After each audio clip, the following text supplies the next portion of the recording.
So let's talk Star Wars. Clearly you love Star Wars. Yes. When did this love story begin?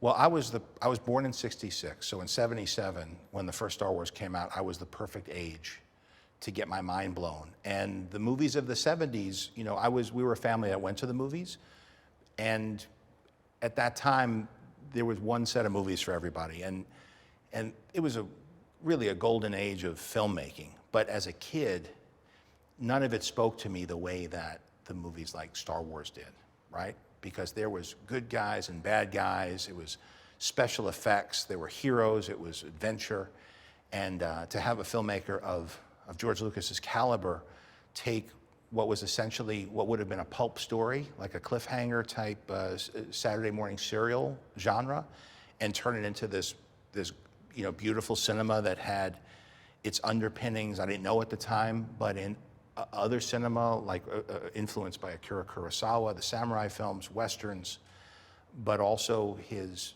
you know, he was a student of Joseph Campbell, so there was a lot of mythic dimension to it.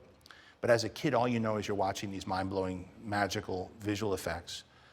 By the time the third movie came out, I was an usher in Queens, in a movie theater called the RKO Keith's on Main Street. And so I got to see Return of the Jedi over and over and over and over again. And it wasn't really until later on that, you know, the prequels came out when I was already a filmmaker by then, or already, you know, in the Hollywood, an actor. And then when Disney Plus was starting, that was an opportunity for me to pitch a show. I had been at Skywalker Ranch. We were doing the sound mix for Iron Man up there. And Skywalker Ranch is this beautiful facility that George Lucas created. And he has hosts other filmmakers there to finish their films. I met Dave Filoni, who now runs Lucasfilm. At the time, it was just doing Clone Wars, which was an animated show. And I showed him Iron Man when we were mixing it. He showed me early cuts of the Clone Wars. I offered to do a voice, and so my relationship professionally started with me just being a voice performer as a guest on his shows, and then later we were paired up by Kathy when I came in with the pitch for The Mandalorian, and we've been working as partners ever since. What was your initial pitch for The Mandalorian? Simple, you know, because Star Wars was big, I wanted to keep it small. And I want to be, you know, the Mandalorian walks into a bar to collect a bounty, and, you know, have it follow more not so much being influenced by Star Wars as much as being influenced by what inspired Star Wars with George, which was the Kurosawa films, the Leone films. You know, Boba Fett was very much influenced, who was the first character you ever saw in Mandalorian armor, influenced by The Man with No Name. And so just keeping it really ground level and not being afraid to be small and to start from the beginning. Because if somebody was going to watch it on Disney Plus, we didn't assume they knew anything about Star Wars. So for the fans of Star Wars, they understood the detail, every little thing that goes into a Star Wars set.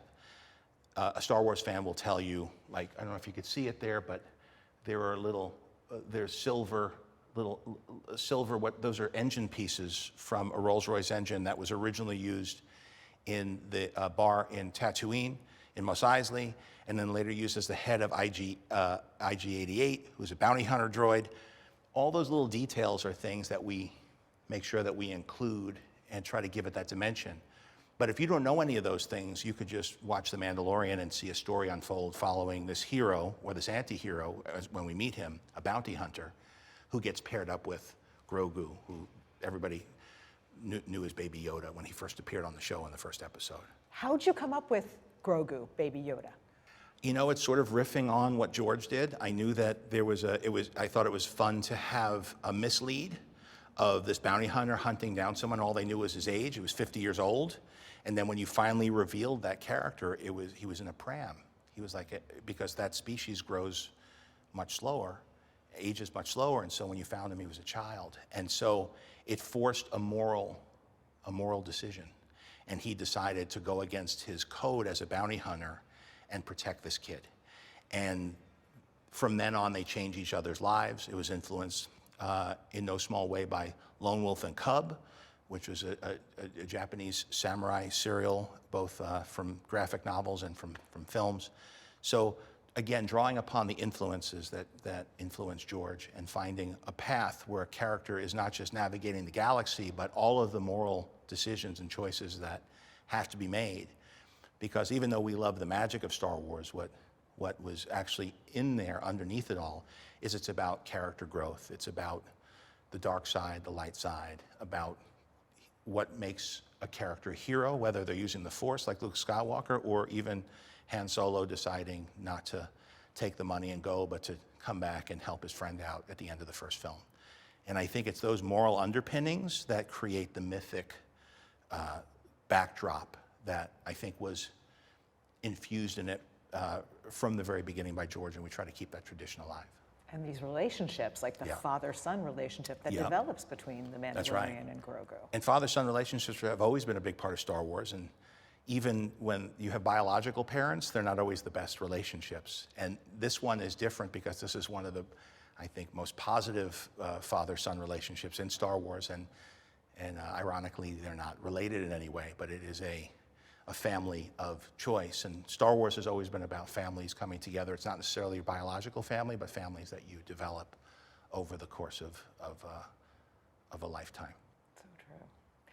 Did you know when you guys created Grogu that he would blow up like he did? We knew it would be exciting, and we knew that if we could surprise people with that reveal, that would be huge. Because in this day and age, there's so much is about marketing, is about merchandising, and to have a toy created, you need to give them a year head start.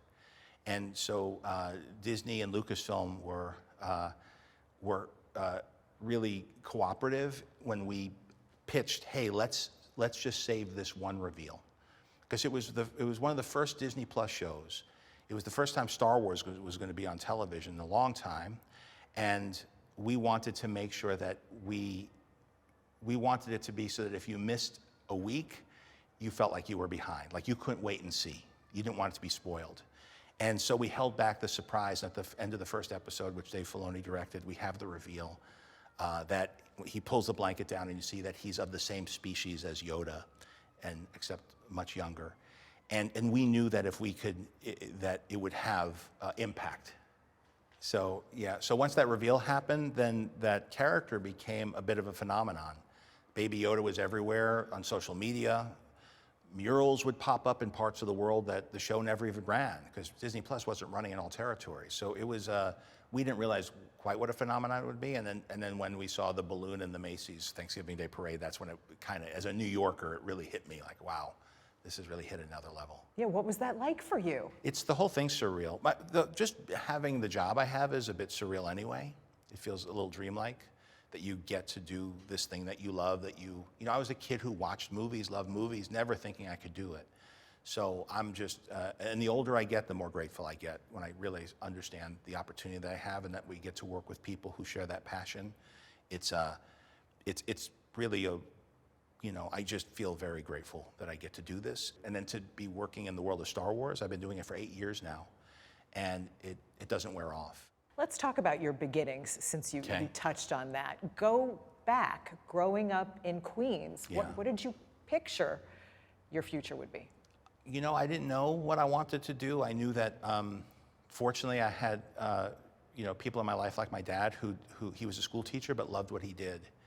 And I learned early on that you should expect that of a life and of a career. If you do something you're passionate about, it's something you shouldn't compromise on if you could help it. So does that mean you went down some wrong roads before you found that thing you loved? I didn't know what I wanted to do. I didn't think being an actor or doing artwork, any of that was a realistic possibility. That wasn't even in the dreams? I don't think so. No, I like doing it like in a school play, but I just didn't live in a world where that was a possibility. But I loved reading how special effects were done, and I was just a fan and loved all that stuff. And then at a certain point, when I was in my early 20s, I passed through Chicago and saw people doing comedy there, and I decided I wanted to give that a shot.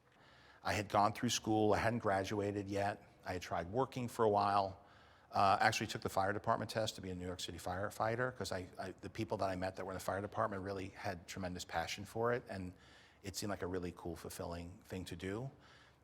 That I hadn't gotten called in on that, and I stopped in Chicago and decided I saw people doing comedy, people who are like legends now doing it, like Chris Farley and Mike Myers. They were all just on stage doing, not even barely professionals, places like the Second City, Improv Olympic.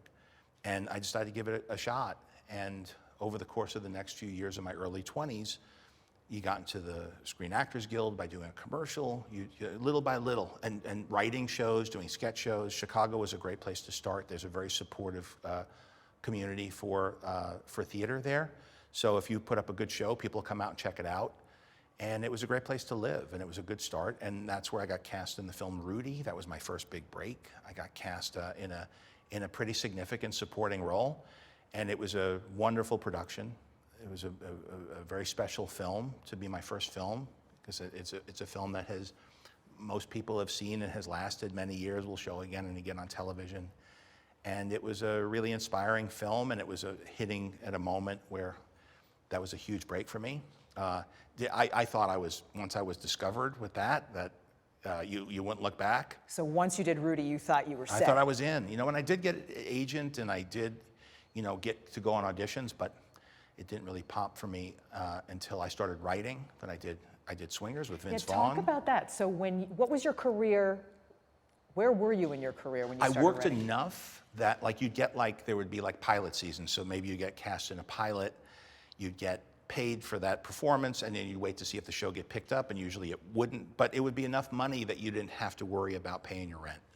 So there were little things like that would give you encouragement. I was surviving, and I was learning about the business, and I was, when you're auditioning, you're reading a lot of scripts, you're going into a lot of rooms, you're getting to walk around the studio lots. That was very inspiring to me, that you were walking around these back lots and by these sound stages and seeing work. There was a lot of work here in town, in Los Angeles at that time. Things have changed quite a bit, unfortunately. Doesn't feel the same, but it was alive. And when you're dreaming big and you're seeing other people accomplishing things, and you're getting a chance to work on doing little roles in films, asking questions, it's like an apprenticeship. And I had even done extra work when I was in Chicago. So everything from doing background work to supporting acting, and then eventually doing bigger roles. And then you get to talk to all these really talented people behind the camera, crew members. You understand what they do. They ask you to help cooperate with them, so you learn how to look out for what's important to them, and they're looking out for you. And you develop these partnerships, and it's a whole culture on the film set. And I was lucky enough to get invited into editing rooms to watch things, visual effects reviews on some films that I was in. So you're slowly just absorbing. And that was my film school. And eventually I started writing, and a few breaks. Sometimes a film does really well at the festivals, but doesn't get distribution or doesn't make a lot of money in the theaters. So I had incremental successes that kept me working and learning and expanding what I thought I might do as a filmmaker. And then eventually, Swingers was a huge break for me, because that got me a lot of attention. Although the film didn't do a lot of business, most people saw it. It didn't do a lot of business? No, it didn't. But a lot of people saw it, and it did have, it was impactful for me. It got me, because I wrote it, so I got a lot of work as a writer. And once I was doing script work and development work for the studios, that paid well enough that I could actually make a comfortable living outside of acting. And I would partner with studio executives, directors, and when you're writing for them, you're really getting a lot of insight as they're guiding you as to what they want. I can't think of anything that I wrote that got made through that process until I did work for about a year on a movie that turned into Elf. And then I ended up directing that film. And that was a big break, because that actually turned out well, and it did well at the box office, and that opened up a lot of doors for me. And from there on, things have been steps up, but that one solidified it where I knew I could make a living and do well in this field. Go back to Swingers for a second. Okay. So much of Swingers' dialogue is Yes. classic. Yes. I'm sure people come up to you all the time and say, Yes. you're so Still. money. Still, yeah. Well, people my age, but there's also younger people who do. That's pretty cool. Yeah, and it was really a snapshot of, where we were living in Hollywood as out-of-work actors. Vince Vaughn, of course, brought a tremendous amount to that. A lot of the dialogue either came from or was inspired by conversations that we had had, and he just was always a very talented, funny guy from the beginning who wanted to make movies too. It opened a door for a lot of us to pursue careers in a more meaningful way. And again, I was fortunate enough to make a living all the way through this over the years and decades until things started to roll. And then I got, with success, you get more opportunity. Before we talk about Elf, do people come up to you about Friends? Friends I do get a lot of. Friends I did after Swingers, and it was really eye-opening. I did about 5 or 6 episodes. And now with streaming, it's in rotation, and my kids' generation have watched it all the way through. And I learned a lot from that experience. And especially in the UK, a lot of people recognize me still as Pete from Friends. That's interesting that's in the UK. Different places, different people recognize me from different things. Yeah. And different age groups recognize me from different things. So it's a lot of it is Happy Hogan. I play a supporting role, a character actor in the Marvel universe. And people know me because I've been in the Iron Man films, the Avengers films, the Spider-Man films. So there's a lot of people who grew up watching me as sort of the Hagrid of Marvel. The Hagrid of Marvel. I'm sort of the Hagrid. I look out for Pete. I'm not too swift, but I'm a big heart. And you've survived, which is something in the Marvel universe at this point. That's right. So Elf, you set out to make a classic Christmas movie, and boy, did you do it. I mean, it is on rotation with those other classic movies every year. It's a big one. I really like that one for that reason, that it's perennial and that families will introduce, every year people will say, oh, I'm showing my kid this for the first time. We're sharing this. It's like, I like when multiple generations could enjoy something together. I feel like we're all kind of off in our own corners, and we have an embarrassment of riches when it comes to choice, and you could find something that's exactly what you want. But I remember when I was growing up, you sort of had to all decide together what you're going to watch on TV or what movie you're going to go to. So I think there is something nice about doing things together, maybe checking out something you might not have thought you'd like because somebody in your family or a friend is introducing you to it. And I feel like at Christmas time that happens, and with Elf it happens, and it still screens in theaters, and it's still people connect with it, they've grown up with it, it makes them feel a certain way. And that was the hope when we made it. Like the hope was, could this be something that could join the pantheon of other movies like Christmas Story or Rudolph the Red-Nosed Reindeer, like things that show Charlie Brown, that show every year, that become part of the tradition. And so we've not just here, but around the world, people know that film.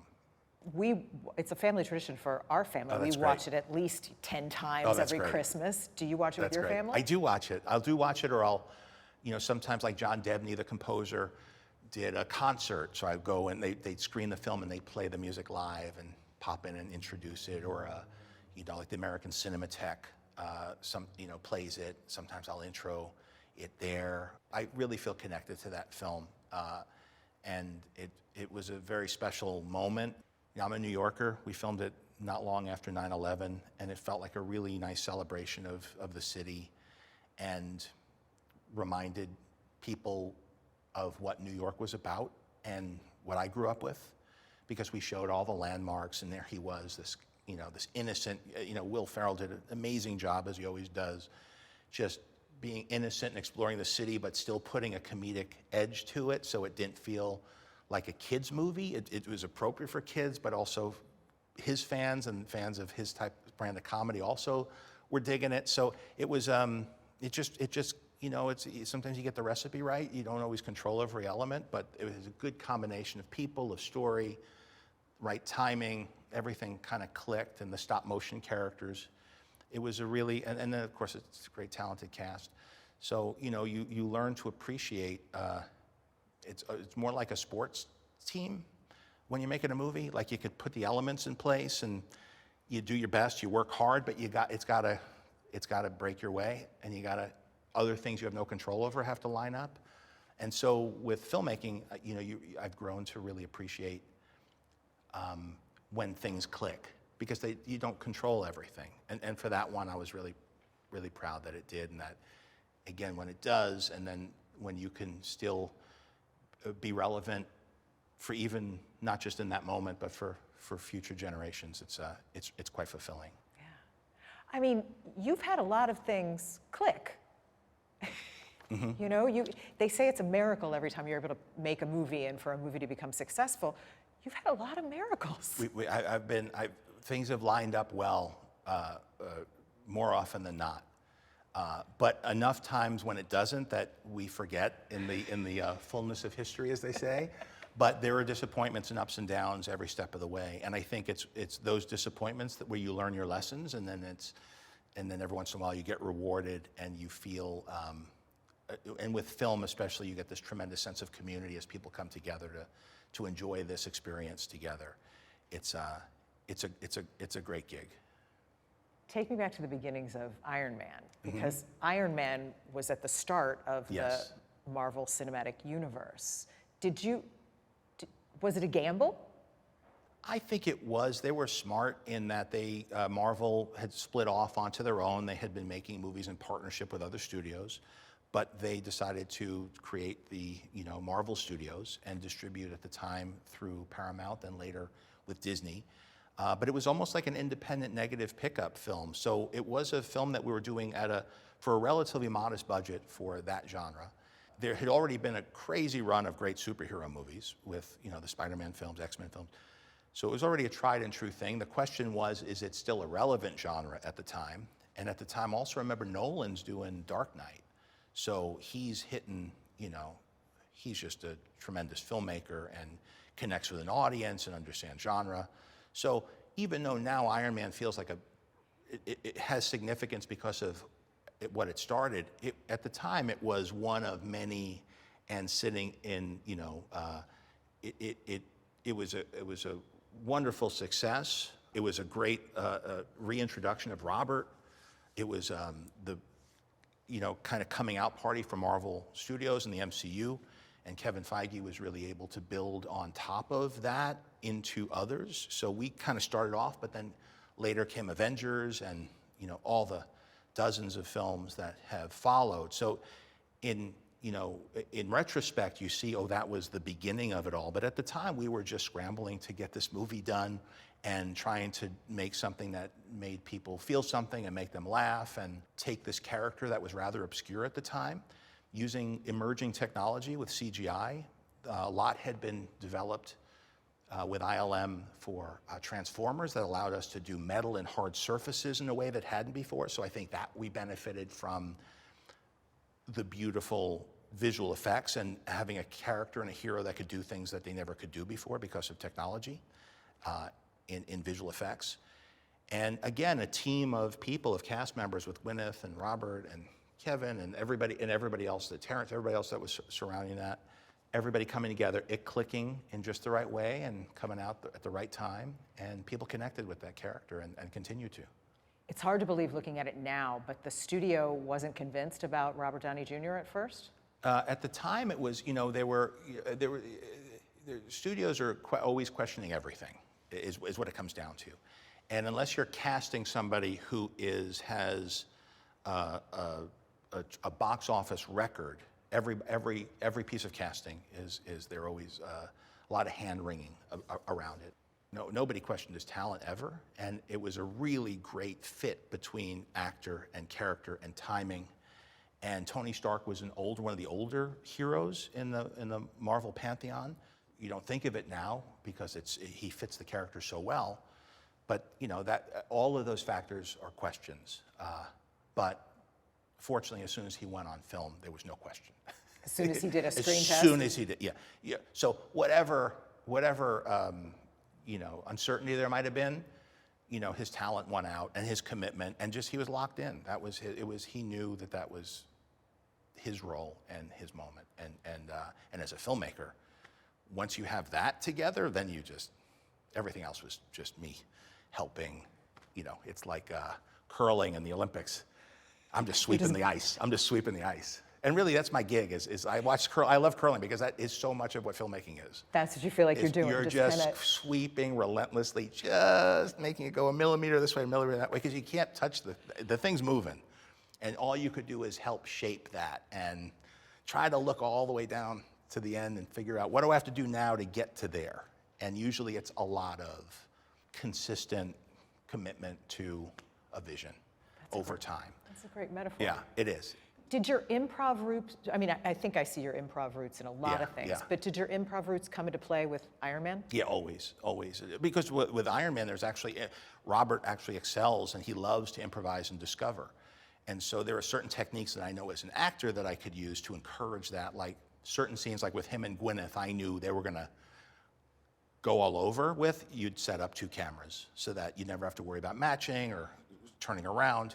And then there's other sequences where it's visual effects heavy, where I've been planning that thing for months, and we've got to stick to exactly what was storyboarded.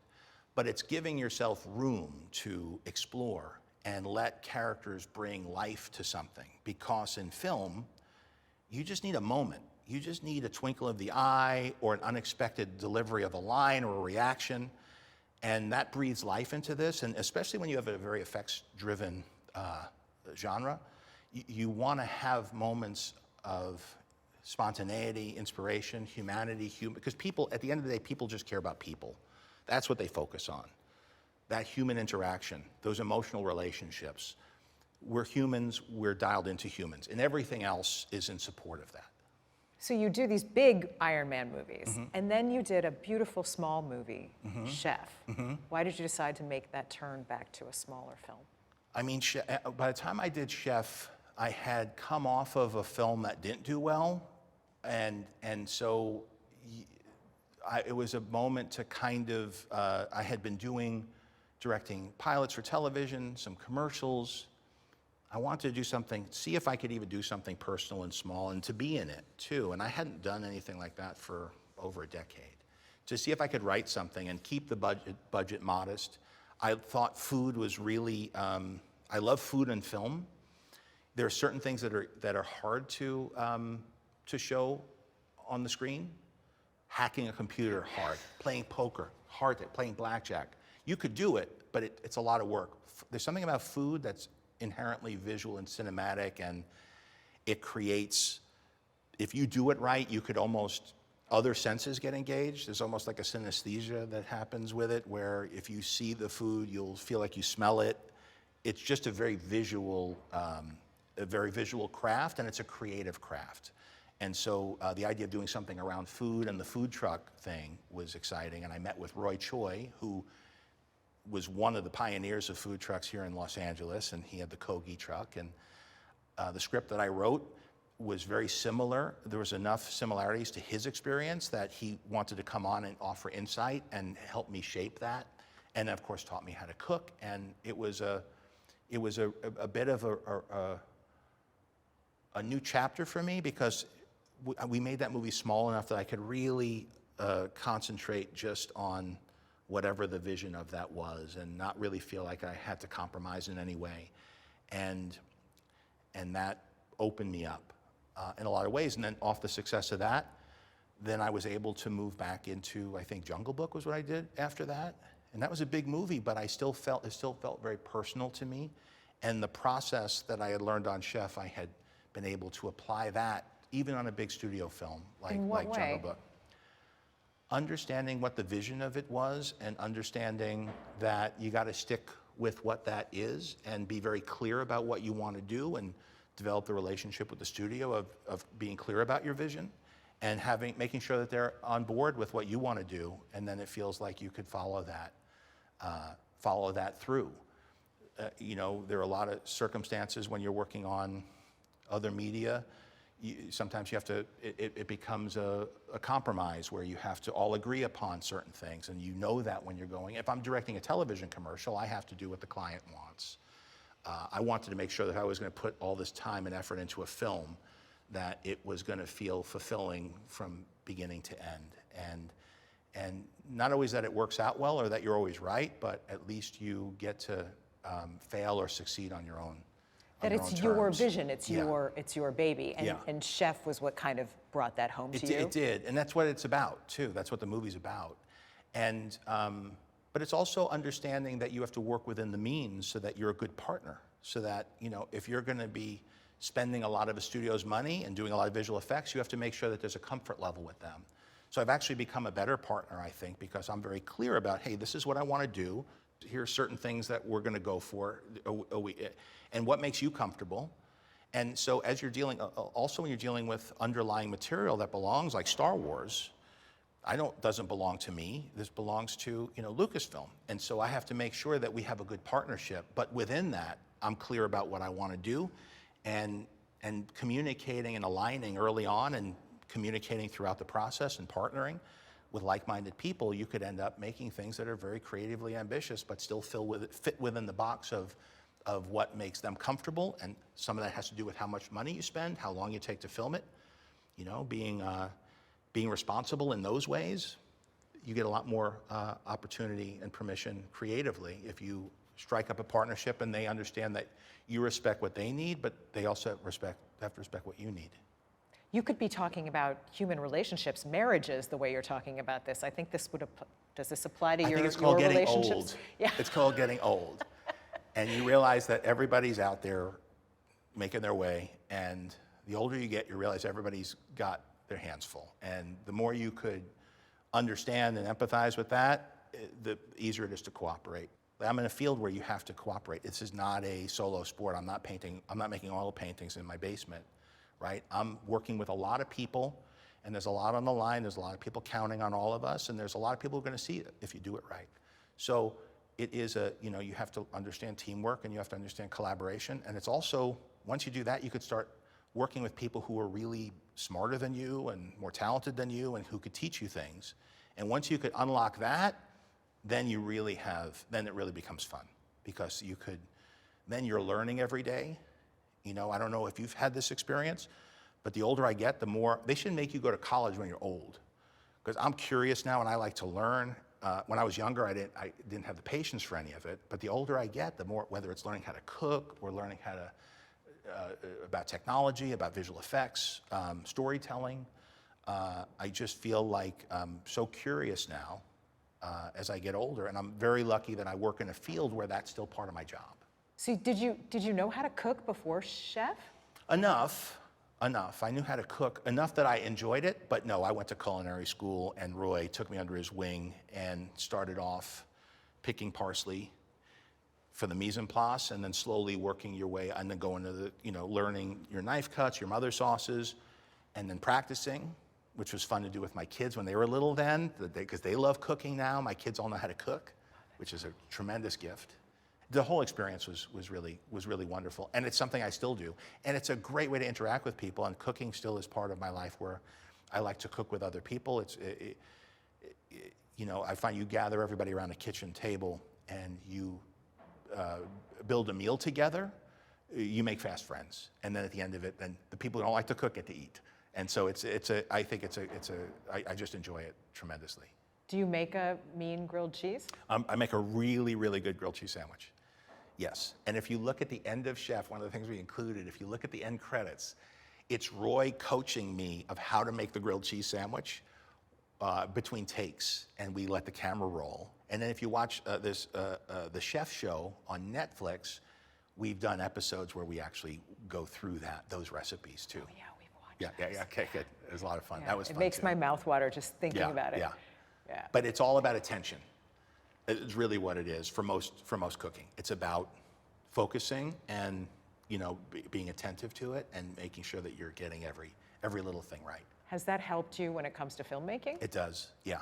Filmmaking, visual effects, and because chefs can't do it alone, right? Each department has a different set of talent, skills, and then there's an apprenticeship in the kitchen too. You need people who are coming in, who are staging. On a film set, you have young actors, you have sometimes new writers coming up, or people who are working their way up the various departments. And so there's a teaching process that's happening in the background of this as well, which is how I learned from being on a set.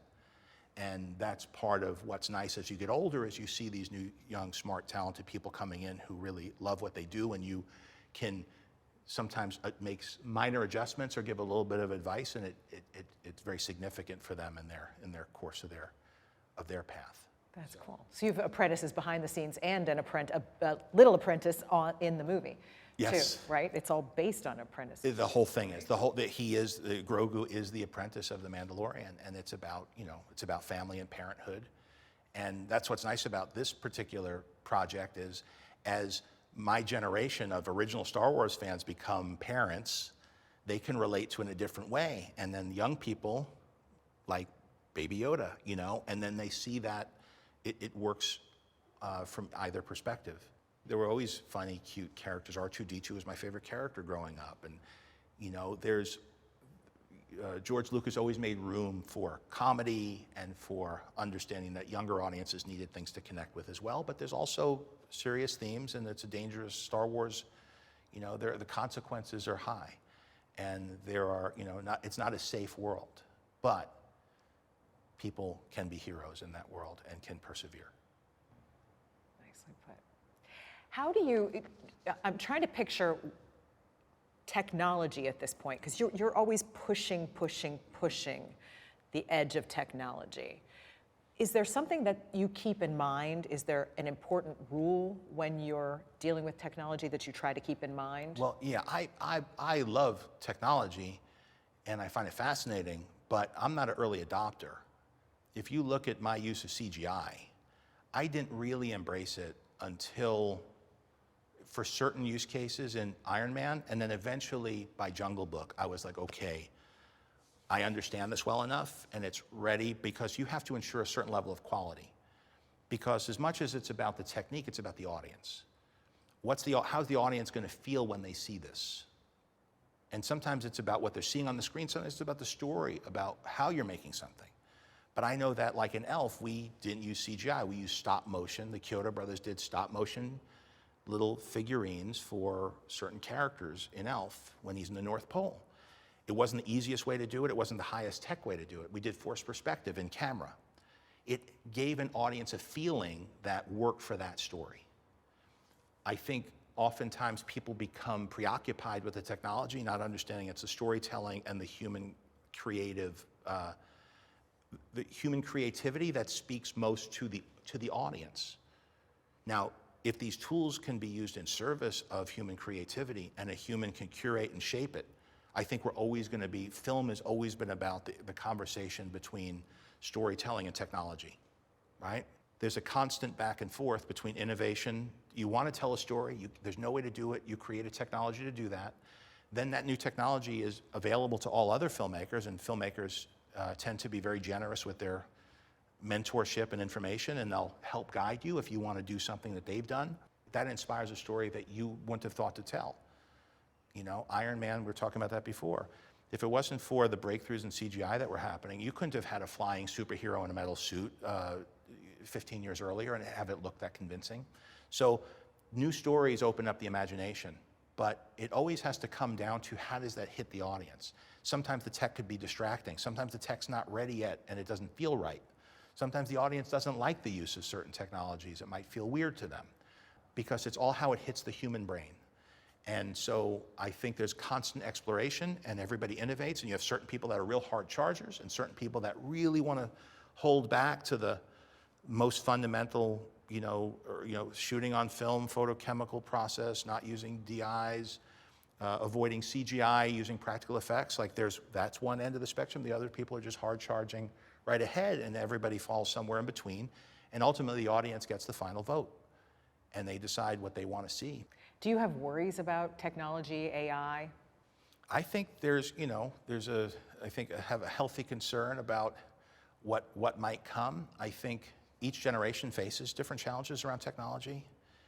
Even positive technologies are disruptive. And there are ways that we can, trying to avoid innovation doesn't seem to be a winning strategy, but helping to have transparency when using new technologies, understanding as best we could the ramifications of them, really thinking things through and trying to be responsible. I think that's important. But I don't think it's just in my industry. I think that's across society. Again, as I get older, you look at the world, and the world is changing, and it changes rapidly, and we benefit so much. If you look at what life was like when we were younger, in some ways it was better, but most breakthroughs have been positive, I think. Life has improved, but there are always unintended consequences when if anything novel is embraced without being thoughtful about it and being measured. And fortunately, there's all different types of people, and we're going to have an ongoing conversation about how these things work their way through. So I think I share most people's, sense that we have a certain responsibility as we move into the next phase of whatever field we're in, or in general. And as I get older, you start to feel that more than when you're younger. And so I try to be helpful in that conversation. I try to stay up on it as much as I can, and try to understand it so that I form opinions slowly, but I try to learn quickly. Going back to The Mandalorian, you had written a season 4? Yes. What happened?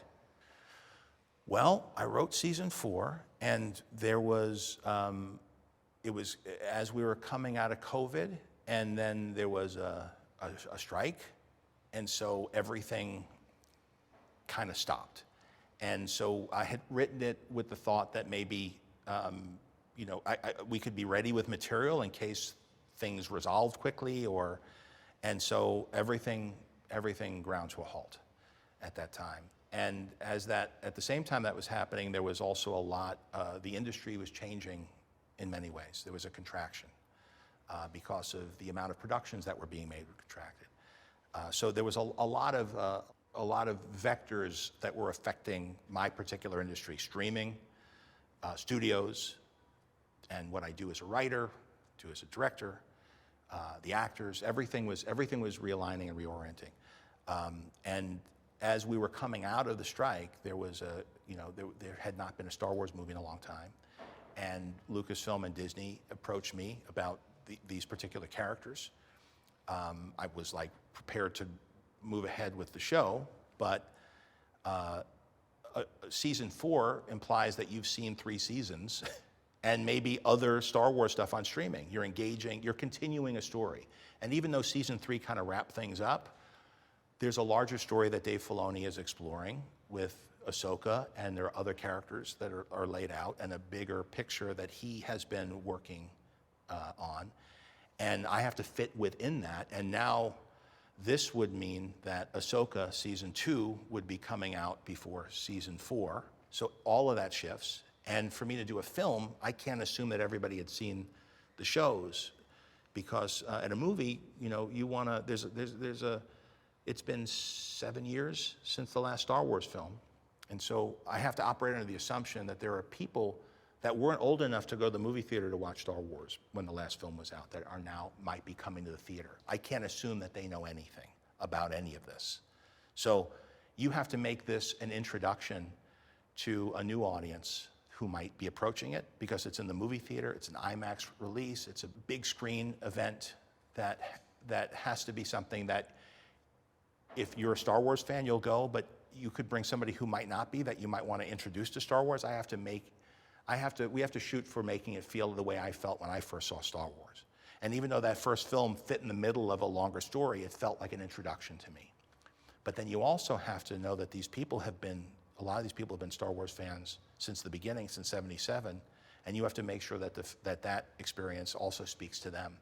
And how do you give them enough detail and richness and bring things into it that they might recognize and appreciate, that wouldn't interfere with the experience of somebody who might not be as familiar. And it was very similar to what we did season 1 on the show, which is we started fresh with a new story, a new set of characters there, a new adventure. And a lot of people, that was their first Star Wars experience, watching it at home on Disney+. But we also had enough in there that the Star Wars fans really dug it. So that's the balancing act here. But remember, I've been doing this for 8 years, and to get the opportunity to do Star Wars for the big screen, which is as much fun as we were having, it feels like, you're getting a shot to pitch in the World Series. And you're finally getting to do the big show. And Star Wars, when I grew up, was about the crowd, was about the energy in the room. And to have a group of people that have been working on this for so long together, and for us to get the opportunity to make a case for, this being in a movie theater, and having that taller IMAX screen, that aspect ratio. We had to turn around and do the show in less than a year for each season. Here we had many years. We had a lot of technical innovation for using video walls for backdrops. Here we had a whole studio lot of sound stages to build sets, to look at the old sets that were used for Star Wars. What techniques did they use? How do you get that feeling? And also to explore a whole subgenre that we didn't really get to do, which is that Flash Gordon, space opera thing. We were very small stories from week to week. Here we got to really go bigger.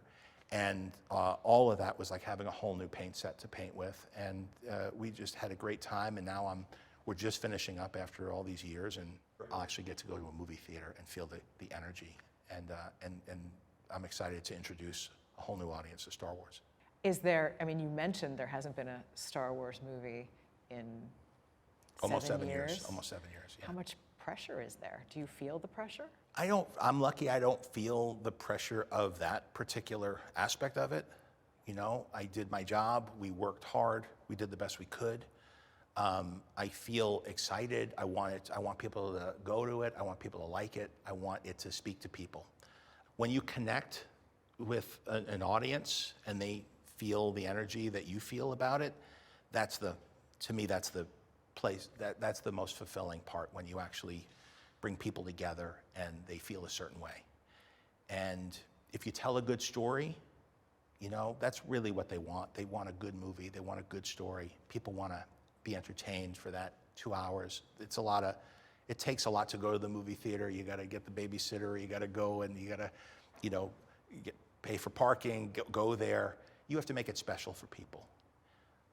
But if you do, they appreciate it so much. For me as a film fan, to see a great movie, you'll even go watch it again and again later, but it never feels like when you see it in that theater for the first time. You feel like you're discovering something. And I think it's an important moment, not just for Star Wars, but for films, for theaters. There's so many things that are competing for people's attention now. And there's entertaining things on your phone, on your TV. You have people have great TVs in their house. It's different than when we were growing up. We had a black and white TV in the house. You go to a movie theater, it was a big deal. Now everything is competing for your attention. And so I think it's an important moment. I think this year's important because there's a lot of filmmakers are coming out. A lot of people, of course, weren't going to the theaters when they were shut down. There was a strike. It's not in somebody's habit to say, like when I was growing up, what are we seeing this week? It was a regular thing. It was a regular thing. What are we going to go? What are we going to see? That doesn't make you nervous at all? I think that feels like a responsibility for people who care about this medium, that we want to do our best to show a new generation that this is relevant. And fortunately, the films so far that are coming out this year, there have been really successful films and filmmakers who've done really good work. And I know there's a lot of good filmmakers that have stuff lined up. Everything's kind of aligning, and I'm really rooting hard for everybody, because I want to see, it's something movies have changed my life, even before I worked in the industry. And I think I think anything that brings people together to have shared experiences, I think mean a lot to people. I think it's meaningful. I don't take it for granted as much as I used to. And so, but if we could make people fall in love with not just Star Wars but movies, I think that's I think that's an exciting prospect. And it's entirely possible. I hope so. Could you take yourself back to that young kid sitting in a theater watching Star Wars for the first time? If somebody had whispered to you, hey, you're going to direct one of these things. Yeah, one of these days. no, I mean, it was so unfathomable, but I do think that it's just life is a surreal experience. The older you get, the more life starts to feel surreal, and certainly the life I've been able to participate in, the journey that I've been a part of, and sharing with other people I've gotten to know, things I've gotten to do. You don't think about it a lot because you just sort of keep going through it and try to make the most of every experience. Because it does get surreal at times and overwhelming, but also very fulfilling. And at the center of it is very human-sized life with people, family, collaborators, relationship, you know, and the people who can maintain that nucleus of that I find doesn't just apply to what I do, but across, you know, in all different areas, that people who invest in the things that are going to ultimately pay off over the long run, like those central relationships or working hard at something that you're passionate about. Those are that seems to be the thing that you got to just keep doubling down on, and the other stuff, good or bad, kind of comes and goes and happens. Some of it's bigger than life, some of it's strange, some of it's weird, but it's a fun ride.